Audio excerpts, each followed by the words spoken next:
د سکون رادیو درنو اوریدونکو او د سوشل میډیا درنو کتونکو السلام علیکم. ستړي مسئ، وخت مو په خیر. درنو کتونکو، نن افغانستان یو په ډېر په زړه پورې او شاندار تاریخي لوبه کې د پاکستان پر وړاندې د سیالۍ ډګر ته ستنیږي.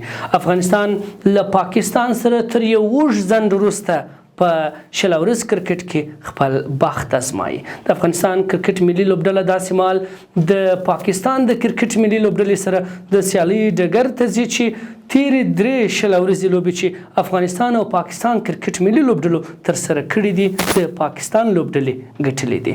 د دې سره سره په څلورو نړیوالو 500 ورځو لوبو کې چې د افغانستان کرکټ ملي لوبډله له پاکستان کرکټ ملي لوبډلې سره مخ شوې ده، هغه څلور سره واړې لوبې هم د پاکستان لوبډلې په خپل نوم کړي دي. له یو ډېر اوږد ځنډ وروسته دغه دواړې لوبډلې چې د اسیا له مخکښو لوبډلو شمېرل کېږي د یو بل پر وړاندې د سیالۍ ډګر ته ستنېږي. موږ پر همدغو لوبو درته بحث لرو. خپرونه کې به میلمه ولرو او د میلمه سره سره به په ښار کې د هلمند میشتو احساسات خبرې او دغه لوبې ته د دوی په تمه کېدل، د دوی هیلې څه دي، په دې باب هم د ښاریانو سره وغږېږو. خو له هر څه وړاندې په دې اړه ځو مرکې ته. کتونکو، د مرکې په برخه کې را سره د کرکټ کمنټریټر او د کرکټ د لوبو له نږدې څارونکی سید ولي نوري را سره دی. نوري صاحب، شراسي که په پیل کې دا راته ووایاست چې د افغانستان کرکټ ملي لوبډله دا ځل د خپل سرسخت سیال پاکستان سره د سیالۍ ډګر ته ستنېږي. څه ډول لوبې دي، څومره مهمې دي او ارزښت یې په څه کې دی؟ ډېره مننه نصرت صاحب. کور ودان تاسو او درنو کتونکو ته او اورېدونکو ته سلامونه، نیکې هیلې.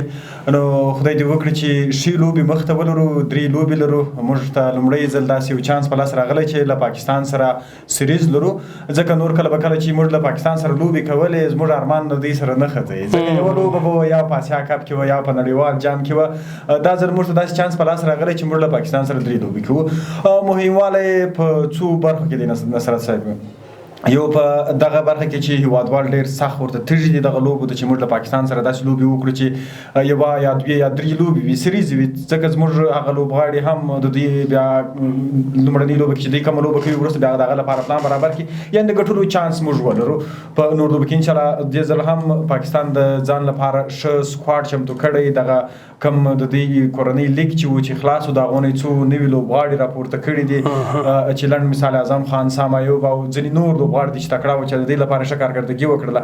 او بل مهموالی د لیدونکو لپاره به تر لوبغاړو او دغه تر څنګ تر نورو چې د آی سی سی دغه زموږ تاسو لیدونکي د افغانان چې هلته یا ورځي یا یې دلته ګورو تلویزیون باندې یا یې له راډیوګانو اورو، دوی تلوسه به تر هغو ډېرې وي چې هغه خوند یې ډېر وي. ډېره مننه نوري صاحب. که لږ زما زه څو پوښتنې کوم، که لږ لنډ راته جواب راکړئ.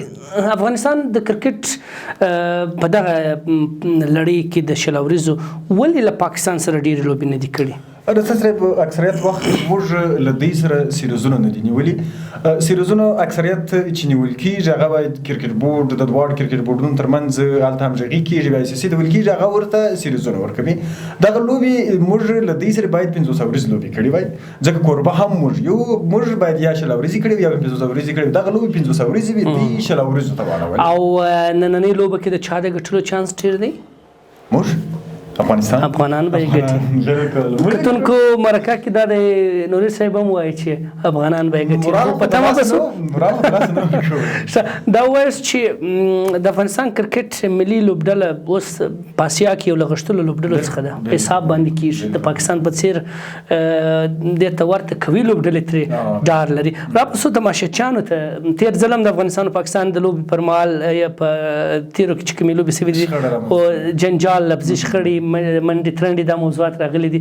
دا ځل ویل کېږي چې خورا ښه قوي تدابیر نیول سوي دي. نصرت صاحب، یو خو دا و چې ځایونه بېل بېل دي، دوی به جلا کښېني، موږ به جلا کښېنو، او د هغه تر څنګ تر 250 فکر کوم جیګ د پولیسو هغه اتدا چې دوی هغه امنیت په ساتي دوی به څاري چې کوم ستونزه پیښه نشي تېر ځلې د راشد خان کور ودان هغه کم خلک چې نیول سوي وو د هغو ضمانت یې کړی و میدان کې کومې چوکۍ چې ماتې سوې دغه خساره هم د ورکړې وه او راشد خان ورکړې وه خپل مصرف باندې چې هغه کومه خساره وه میدان ته اوښتې وه هغه د ورکړې وه هغه افغانان یې راخوشي کړي وو او ضمانت یې هم ده کړی و چې بل ځل بیا داسې کار نه کېږي.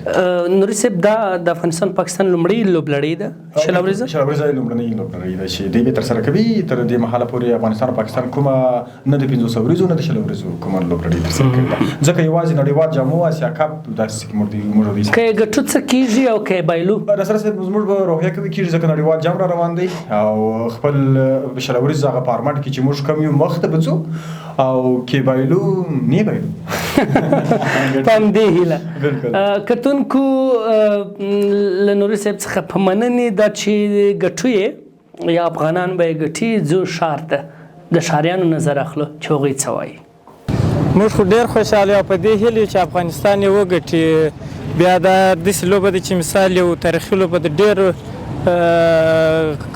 ولس غواړي چې مثال دا لوبه وویني. تېر وخت موږ د پاکستان سره ځینې لوبې کړي دي ښه لوبه سوې هغه په اخري کې بایله سوې نه او دا موږ مثال ډېر په شوق دا لوبه ګورو. اوس نورو هېوادو سره یې هغه لوبه هم ګورو مګر اما د افغانستان د پاکستان لوبې ته دا خلک ډېر متوجه او په دې هیله چې د افغانستان د بریا په هیله چې افغانستان یې وګټي. تقریبا انشاءالله د افغانانو د بریا چانس تقریبا 80% پکې شته. ښه خبره ده موږ ټول په دې باندې خوشحاله چې موږ نن د داسې سیال سره سیالي لرو چې هغه د نړۍ په سطح باندې موږ هم په خپل اتلانو باندې ویاړو موږ خپل اتلان څخه دا تمه لرو چې انشاءالله د خیر سره موږ ته خوشحالي راکړي دا زموږ تر ټولو لوی خوشحالي ده. دا به زموږ افغانان دپاره ډېر یو ستر ویاړ نه تنها زما دپاره ځکه موږ افغانان د ډېر وخت څخه د ډېر مودو څخه دې ته هیله لرو چې موږ افغانان په دې باندې وتوانېږو د پاکستان نه لوبه وګټو نو دا به ډېر د خوښۍ چانس وي.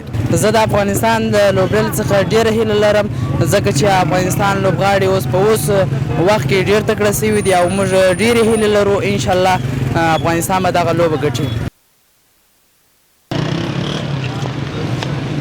د سکون رادیو او سوشل میډیا درنو اوریدونکو او کتونکو دا ځانګړی پکیج چې د افغانستان او پاکستان کرکټ ملي لوبډلو روانې لوبلړۍ ته مو ځانګړی کړی و. تر بیا او نور داسې رپورټونو د الله په امان.